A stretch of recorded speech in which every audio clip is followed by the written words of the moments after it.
Hello everyone, this is G and I'm back with another video. So, one moment please, I want to bring in a special guest. Yeah, get back here. It's RJ! Say hi RJ! Say hi RJ. Everybody wants to see you. We have an audience of 500. Smile. Be cute. Okay, you can go now. So, hello everyone, hello again. This is G and I'm back with another video and a special greeting, special appearance by RJ, who's currently now running across the floor.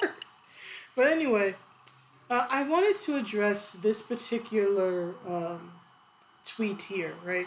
You've probably seen it on Twitter if you're on Twitter, or if you follow various gaming circles, right? To make a long story short, a person by the name of Courtney, I believe it is. I love living in the city. Anyway, a person goes by Courtney Craven. What a name. I wonder if they're related to Craven the Hunter. I doubt it. But anyway, person go by called themselves Courtney Craven, right? Was talking about Assassin's Creed Valhalla and then brings up how this particular character known as Ifforwine or Ifforwine, I'm not quite sure how you say it, is horrifically burned and scarred, and how this was supposedly offensive and harmful to this person's supposed girlfriend. And in response, Ubisoft said that they were going to change the language in a later update. So they were going to change the language in a future date. So to keep it brief, I strongly disagree. One second. Sorry, cat can't make up his mind. But anyway, that's the way cats are, right? They can't make up their minds when they're out, they want in. When they're in, they want out. It's like the Rum Tum Tugger song in Cats, right? The Rum Tum Tugger is a curious cat. He's also kind of annoying. But anyway, my thoughts on cats will be another day. But anyway, right, I wanted to focus less on the drama, right? I don't agree with Ubisoft. First of all, I hope everything with them is okay. I know I saw on Twitter that there was apparently some sort of hostage situation, but apparently it's looking more and more like that was some sort of hoax that might have possibly come from inside, a possible swatting attempt. I was seeing some mentions online. I don't know. I don't think any conclusion has been reached yet about what's happening, but that was the news that I saw. So I hope everybody's okay. I don't want anyone to get hurt.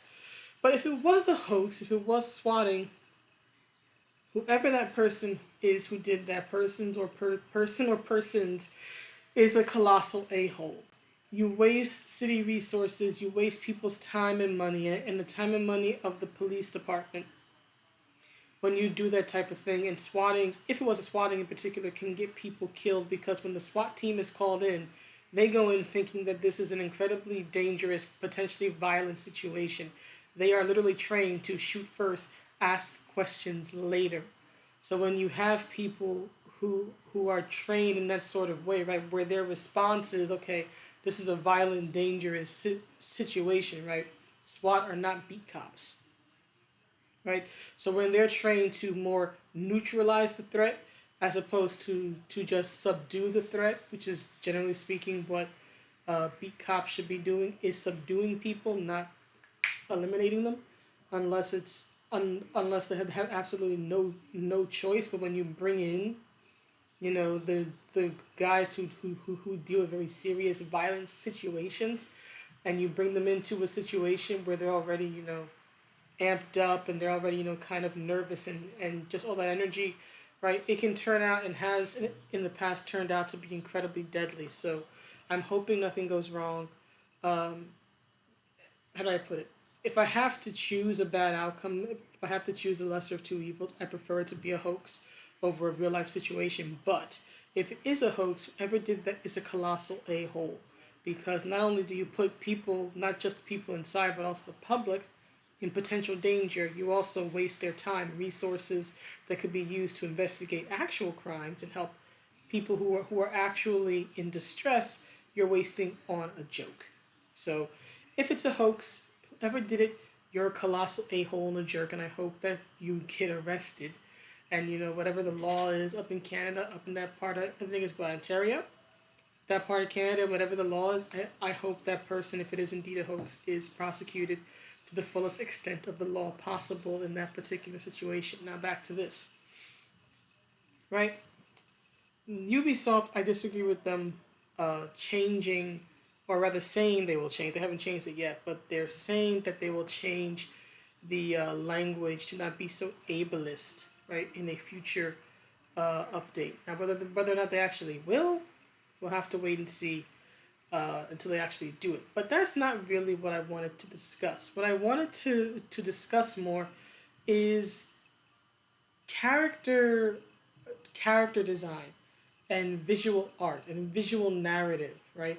And why I guess you would say a certain ugliness, right? Like say a scar, right? Can be essential for a character, and why that even if you personally do not like a particular creative work or a design, why the creative expression behind that, right? The narrative, the story behind that needs to be respected, and why companies like Ubisoft should not cave just because one person concerned trolls them, right? So let me read what this says here, right? Again, rather, I should say. Horribly burned in a childhood accident, Efrain is terrified someone will see her disfigured face. She relieves her fury with bursts of violence, right? Now I've seen some people in articles and videos and online describe this as just like a minor thing or just flavor text. No.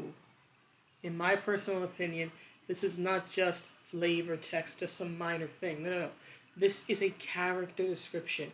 It gives you insight into who this character is. Now, from what I've read, she's going to be one of the villainous characters in the game, right? But this tells you some of the defining qualities of this character, right? First of all, her defining characteristics are probably going to be anger and fear, right? Because it says here that she's terrified someone will see her disfigured face.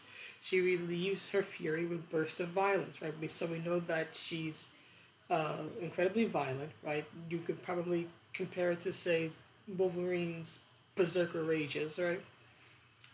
Right, so she's violent, and she is living in fear, right? The situation has caused her to live in fear, right? So those are her two defining qualities: anger, fear.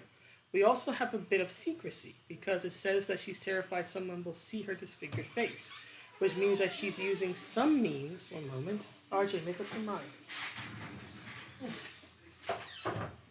Which means that she is using some means, either a hood, which is very common, especially in Assassin's Creed, right? Everybody wears a hood, right? That she's using a hood, or perhaps makeup or magic or something to disguise her appearance, to hide her appearance, because she doesn't want people to learn the truth about her, that she's disfigured, right? Now, whether it will truly be, a serious burn, maul type thing, or whether if they do a subversion and it's actually not that bad a scar, or perhaps the fire's in her head, right? We don't know. It could be that she thinks she was burned, right? She has this sort of, warped perception, right? There are a lot of things, a lot of ways this could turn out, and you're really not going to know until you actually play the game and encounter the character and play through her story, right? But this tells you a few things about her, about what to expect from her, about what some of her dominant qualities, and you could even say themes of the character are: secrecy, right? Deception, fear, anger, right? Makes sense why she would be a villainous character. Those are generally very negative traits. So there's that. Right, so this is not, in my opinion, minor text. No. This goes into visual design and visual narrative, right? This allows you to imagine what the character looks like. This gives you an understanding of the character, what to expect from them. It makes the character interesting, right? Oh, she's furious. She's violent. She's been horrifically scarred and marred, right? It gives you an idea of who they are, number one. Number two, right? This no doubt will play in some way into her actual visual design as seen in game. And now here's the thing, and this is another reason why I wanted to make this video. While, how do I put it? I'm thinking more of the future than I am the present, right? Because Valhalla's done, everything about it is done. I really don't think they're going to be changing character designs when the game is out, right? The game's out. So they can't do anything now, right? But they could do something, say, if they do an expansion or a DLC, or they patch it, or in a few years, if they make a sequel, right? Or even if they make a totally new, different Assassin's Creed game, but they keep this person's tweet in mind, right? It isn't about whether or not the character's actual character design and look is going to change now. It's a matter of, is it going to change later, right? How will this impact the game, impact the story, impact the way not just this character looks, but how any character looks at a later time? Or if there's, again, a sequel, a direct sequel, or another Assassin's Creed game that'll take place in another place in history and time in history. So that's what I'm concerned about, right? How this will impact the future creative endeavors regarding this series, right? Now, I want to be clear. You don't have to like a particular character's look or design or the narrative, the visual narrative behind that look. There are plenty of costumes I don't like. For example, Ivy in Soulcalibur. I've always thought that both of her costumes, whether it's the, dominatrix BDSM thing, or whether it's the one where she kind of looks like a lady pirate or some sort of royal or whatever, but she has like her hair slicked back and all that. I always thought both costumes looked awful in most instances because they're just incredibly gaudy for my taste. Another example from Soulcalibur is Valdo, right? Valdo creeps me out. I don't want to look at Valdo. I don't want to play as Valdo. But here's the thing. While I may personally not like those designs, those designs do their job, right? They play well and they represent the themes of the characters. Interestingly enough, both the primary looks of Ivy and Valdo draw from the same place, which is the sexual subculture of BDSM. The thing is that their look denotes two different things. Ivy is the dominant, Valdo is the submissive, right? But it plays into the overarching character themes, right? Valdo's always been this loyal, loving, willing slave to his long dead master, right? And plus, there's the fact that according to character lore, right, he's blind, he can't speak, he lost the ability to speak because he's been living in the money pit for so long, right? And so, him having straps around his eyes and, straps around his mouth, right, aside from playing into the BDSM visual, right, it also is a visual reminder that he cannot see, he cannot speak, all he can do is hear, right?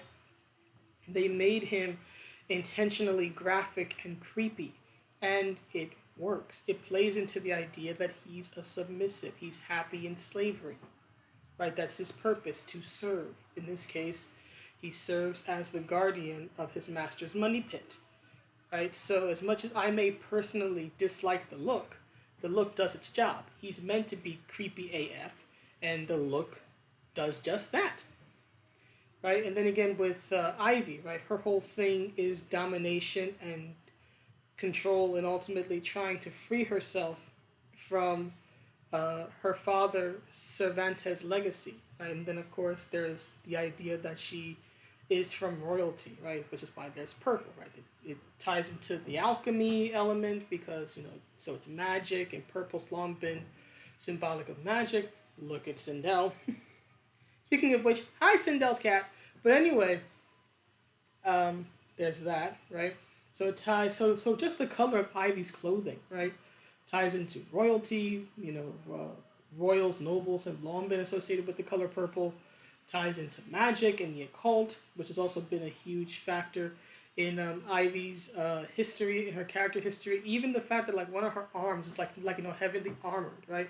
It's reminiscent of a mutated arm from Soul Edge, right? So there's a lot of visual callbacks and references to her overarching story in her design. Now, again, does the fact that I personally don't like her look and find it gaudy and tacky mean it's a bad design? No. It means it's just personally not to my taste. And it's not a design that needs to change because it's not to my taste. And just as I feel about Ivy and Valdo, I feel about this. Just because this person's girlfriend, right, might be offended or bothered by the idea of a horrifically scarred character in a game, right, it doesn't mean that the character's description or their visual appearance needs to be changed to make this one person comfortable. It would be different if you had, like, say, like 100 people, 100 people who have various scars and deformities, especially of the facial kind, right? Come out and say, hey, this is problematic, as people say online, right? Then maybe you might want to change it, right? Maybe then. One person whose tweet about their girlfriend being offended, you can't even verify because said girlfriend, if they're real, didn't even speak up. No, you don't change it for that. Now, the last thing that I want to focus on is the symbolism behind a character having a scar, right? Uh, Especially when it's a very important and oftentimes very visual part of their design. A few characters, for example, that are known for having scars, right?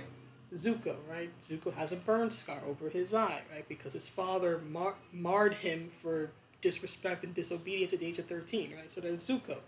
There's Sub-Zero, right? The famous eye scar, right? That he got originally in Mortal Kombat 3 when he ran from the Lin Kuei trying to save his own life. Not that Kano BS. I do not accept that trash reboot explanation. I don't care about those stupid comics. I go back to MK3. He was running for his life because he didn't want to become a robot. That's how he got the scar. I do not acknowledge a stupid, oh, Kano scarred him. No, he didn't. No, he didn't. Kano is not a good enough fighter to put a hand, let alone a knife, on Sub-Zero. And it didn't happen. I reject that. But anyway, I'm sorry.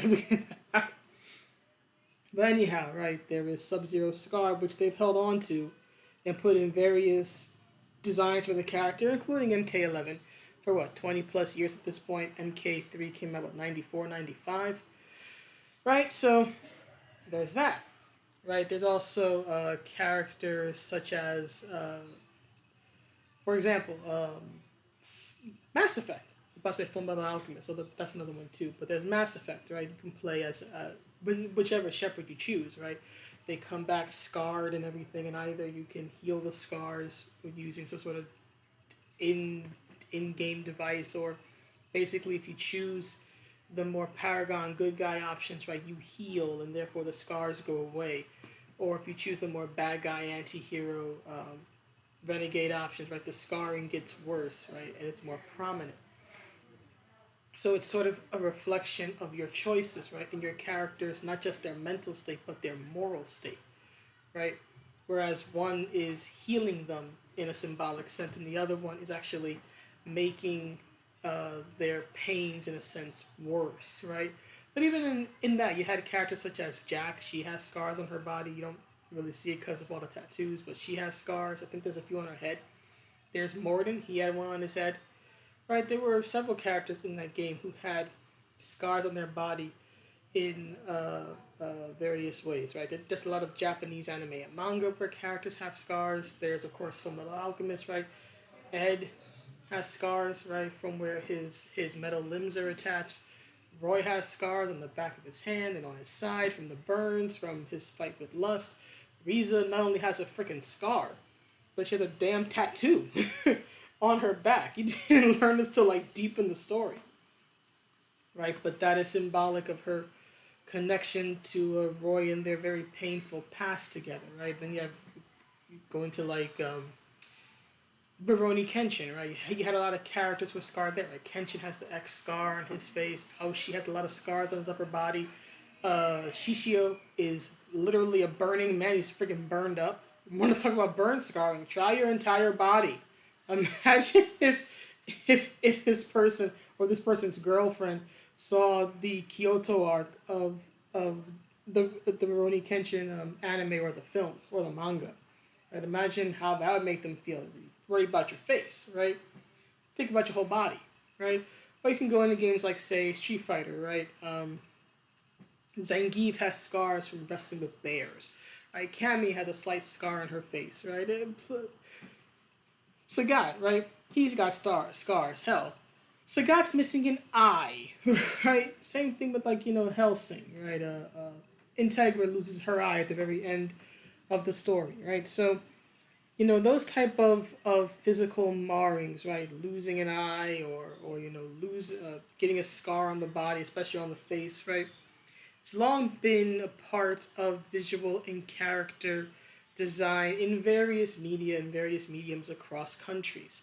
Because what scarring can be symbolic of, right, is first of all having survived a very traumatic event, right? First of all, right? So it shows that you're hard to kill, right? But also that you didn't get out of there unscathed, right? Something about you was harmed, right? It wasn't safe. It wasn't easy, right? Something tried to kill you or hurt you, but you survived it. But now you have this scar, right? This permanent mark, right? This permanent representation of what you went through and what you survived, right? And oftentimes in media, a person's scars can also be a reflection or a reference to their internal struggle, right? To the internal scars. A perfect example, is Zuko, right? His eye being burned, right, is a great visual metaphor for the duality of his character, right? One side is clear and beautiful, one side is cloudy and marred, right? So there's that, right? And many, of course, many other different characters, right? But scarring is usually symbolic of having survived, being hard to kill, right? But it still left something, still did something to you, right? You're not beautiful anymore. You're not pure. You're not innocent, right? So something was, in a sense, taken from you and it left a scar, right? And it's very important from a storytelling aspect, right, to have that in a visual sense, right? Because it plays into our associations about people and scarring without us being consciously aware of it. It's a great way, again, to get a character's personality and a part of their story across without having to come out and overtly explain it. And when you start complaining about certain things like this, and you say that they're bad, right, and should be removed, it's one thing if you just personally don't like it. You just think it's a bad look, it doesn't work, it just personally just bugs you. That's fine, right? Personal opinion, that isn't the problem. But there's a difference between personal opinion, right? I like this, I do not like that, right? And then saying, this is bad, this is offensive, this is triggering to my girlfriend, and therefore needs to be changed and or removed. When you call for something like this with no justification, really, right? Or the justification simply being your girlfriend's hurt fifis, what happens is that you impact, in this case, negatively impact the creative intent and creative expression that went into the game, that went into this character and what they look like. And that's important, right? And that needs to be respected. Again, doesn't mean that you can't have a negative opinion. But when you get something, let's say, potentially changed, right? Because again, nothing's happened yet. But when something might be potentially changed, as important as the way a character looks or how their appearance is described, right? First of all, again, if the scarring is permanent, now you're giving the character a whole new face, right? Again, it's like, say, Zuko, right? Zuko is not Zuko without the burn scar in his eye. He's an entirely different character. That burn scar is iconic. It is iconic to his design. He needs it. The only time he shouldn't have it is if they're doing a flashback type thing, and it's a period in his life before he got the scar. But anything afterward, he needs the scar. It's a part of him. It's distinctive element